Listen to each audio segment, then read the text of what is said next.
Ukraine और रूस के दरमियान काफ़ी दिनों से तनाव चल रहा है, जंगी सूरत-ए-हाल बनी हुई है। यूक्रेन के अंदर काफ़ी ज़्यादा रूस ने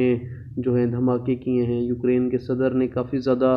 ममालिक से, यूरोपीय ममालिक से मदद के लिए इल्तिजा की है, लेकिन कोई भी उनके साथ मदद करने के लिए तैयार नहीं है। और रूस को भी मुज़ाकरात की दावत दी है, लेकिन इनके दरमियान अभी काफ़ी सारे जो है मसले मसाइल चल रहे हैं। तो इनकी जो जंग शुरू हुई है, इसकी काफ़ी सारी वजूहात हैं, जिसकी बेस पे इनके दरमियान ये मसला शुरू हुआ है। मैं आपसे ऐसे ही पॉइंट शेयर करूंगा कि यूक्रेन और रूस के दरमियान ऐसी कौन सी वजूहात बनी हैं जिसकी बेस पर ये जंग शुरू हो गई। यूक्रेन और रूस के दरमियान काफ़ी अरसे से जंगी सूरत हाल है। इसका जो बाकायदा आगाज़ है वो 2021 के शुरू में हुआ, जब हालात जो थे वो बिगड़ने शुरू हो गए। जनवरी 2021 में जो यूक्रेन के सदर हैं, उन्होंने अमेरिका को कहा कि हमें भी, उनके जो सदर हैं जो बाइडेन, उनको कहा कि हमें भी नेटो के अंदर शामिल किया जाए। यूक्रेन की इस डिमांड पर जो है रूस काफ़ी ज़्यादा नाराज़ हो गया, और उसने जो पिछले साल जो अपनी जो फ़ौजी वगैरह हैं उनको यूक्रेन की सरहद के साथ तरबीती मशकों के लिए भेजना शुरू कर दिया। और पिछले साल जब ख़त्म हो रहा था दिसंबर में, तो तब अमेरिका की जो फ़ौजें हैं उनका जो तैनाती उन्होंने करनी शुरू कर दी रूस की फ़ौजों के साथ। और उनके जो सदर बाइडेन हैं उन्होंने ख़बरदार किया कि अगर रूस ने यूक्रेन के ऊपर कोई हमला किया तो उनके ऊपर काफ़ी सख्त जो हैं वो पाबंदियाँ लगा दी जाएंगी। इस बात के बाद जो है रूस ने मुतालबा किया कि मग़रिब यानी अमेरिका इस चीज़ की कानूनी गारंटी दे कि नेटो की जो फ़ौजें हैं वो मशरक़ी यूरोप या यूक्रेन के अंदर अपनी कोई जो फ़ौजी सरगर्मी नहीं करेंगी। इसके साथ यूक्रेन ने ये भी कहा कि रूस ने ये भी कहा कि यूक्रेन जो है वो मग़रिब की जो कठपुतली है उनकी हर बात मानता है, और ये कोई एक मुनासिब रियासत नहीं है कि इसको नेटो के अंदर शामिल किया जाए। ये पहला मौका नहीं था कि यूक्रेन और रूस के दरमियान इस तरह की कोई तलख़ कलामी हुई हो। रूस ने इससे पहले भी 2014 के अंदर यूक्रेन के ऊपर हमला किया था, और उसके जो सदर थे उन्होंने अपने हमायती जो मानने वाले थे, बागी लोग थे, उनकी मदद से यूक्रेन के काफ़ी सारे हिस्से के ऊपर कब्ज़ा कर लिया था। और रूस ने जो यूक्रेन का हिस्सा है क्रीमिया, उसके ऊपर 2014 के अंदर हमला करने के बाद कब्ज़ा किया था। पुराने सोवियत जमहूरिया यूक्रेन और रूस के दरमियान काफ़ी ज़्यादा गहरे समाजी और सकाफ़ती ताल्लुकात भी हैं। और चूँकि दोनों मुल्क इतने अच्छे ताल्लुकात रखते थे, तो यूक्रेन के अंदर काफ़ी ज़्यादा रूसी लोग जो थे वो रहाइश पजीर थे, और यूक्रेन के अंदर काफ़ी ज़्यादा बड़ी तादाद के अंदर लोग रूसी ज़ुबान भी बोलते थे। और जब 2014 के अंदर रूस ने ये हमला किया यूक्रेन के ऊपर, तब इनके आपस के जो ये सकाफ़ती और समाजी ताल्लुकात हैं इनमें दूरियां आईं और इनके ताल्लुकात ख़राब होना शुरू हो। रूस ने यूक्रेन पर उस वक्त हमला किया जब 2014 में उनका जो रूसी सदर नवाज़ था उसको उतारा गया उसकी पोस्ट के ऊपर से। और तब ये कैलकुलेशन सामने आई कि तब 14,000 जो थे वो लोग, इंसान जो थे यूक्रेन के अंदर, वो मर गए थे इस हमले की वजह से। इसके बाद रूस और यूक्रेन ने जो मशरक़ी यूक्रेन का इलाका है जहाँ पे ये जंग शुरू हुई, जिसके अंदर डोंबास का इलाका भी शामिल है,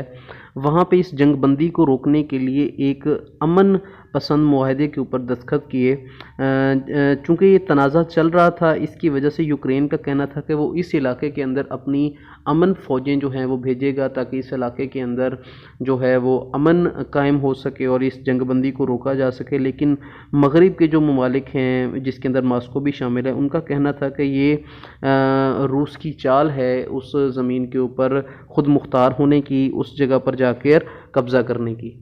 अब जो रूस और यूक्रेन के दरमियान ये जो कशीदगी चल रही है, इसकी वजह से जो यूरोपीय यूनियन है, यूएन का इदारा है जो सारे मुल्कों को मुत्तहिदा करता है, कोई भी अमन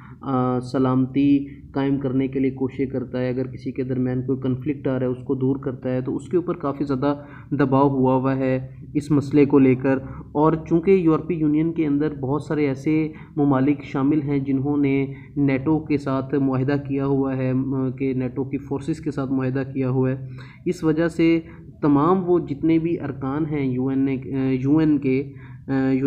यूरोपीय यूनियन के, वो अब रूस के ऊपर, अमेरिका के ऊपर दबाव डाल रहे हैं कि वो इस जंग के लिए रूस के ऊपर जो है वो पाबंदियां आयद करे। ابھی کچھ ہفتے پہلے ہی فرانس کے جو صدر ہیں ایمینول میکرون، وہ بھی اس کشیدگی کو کم کرنے کے لیے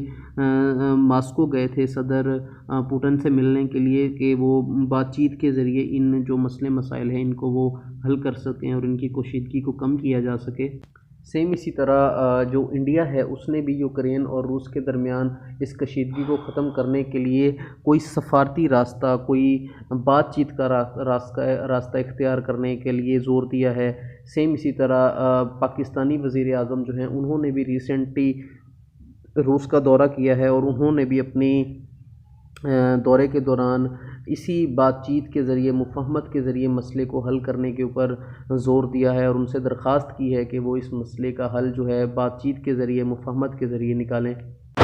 2014 میں روس نے یوکرین کے جو حصہ ہے کریمیا اس کے اوپر قبضہ بھی کر لیا، لیکن ابھی بھی انٹرنیشنل طور پر جو علاقے ہیں بین الاقوامی سطح پر، وہ کریمیا کو یوکرین کے انڈر ہی سمجھا جاتا ہے کہ یوکرین ابھی بھی کریمیا کے اوپر قابض ہے۔ روس کو اس بات کی وجہ سے کافی زیادہ ایک کہہ لیں کہ اپنی انسلٹ فیل ہوتی تھی کہ ہم نے قبضہ کرنے کے بعد بھی UN میں اور مغربی ممالک میں، مشرقی ممالک میں یہی چیز سمجھی جاتی ہے کہ جو یوکرین ہے ابھی بھی وہ کریمیا کو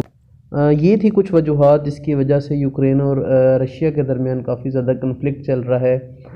ان کے درمیان جنگ بندی چل رہی ہے، جنگ شروع ہوئی ہے پرانے وقتوں سے۔ جب یہ دونوں سووینٹ کے ممبر تھے تب یوکرین جو تھا روس سے علیحدہ ہو گیا، اور تب سے پھر 2014 میں روس نے یوکرین کے اوپر حملہ کیا اور اس کے کریمیا کے علاقے کو اپنے انڈر کر لیا۔ تب سے دوبارہ یہ اس کشیدگی سامنے آ گئی ہے۔ یوکرین کی یہ خواہش ہے امریکہ سے کہ اس کو UN کے اندر شامل کیا جائے، اور روس اس چیز کے اوپر نہیں چاہتا کہ یوکرین اس ملک کے UN میں شامل ہو۔ اس وجہ سے ان کے درمیان یہ جنگ بندی کا جو ہے عمل شروع ہوا ہے۔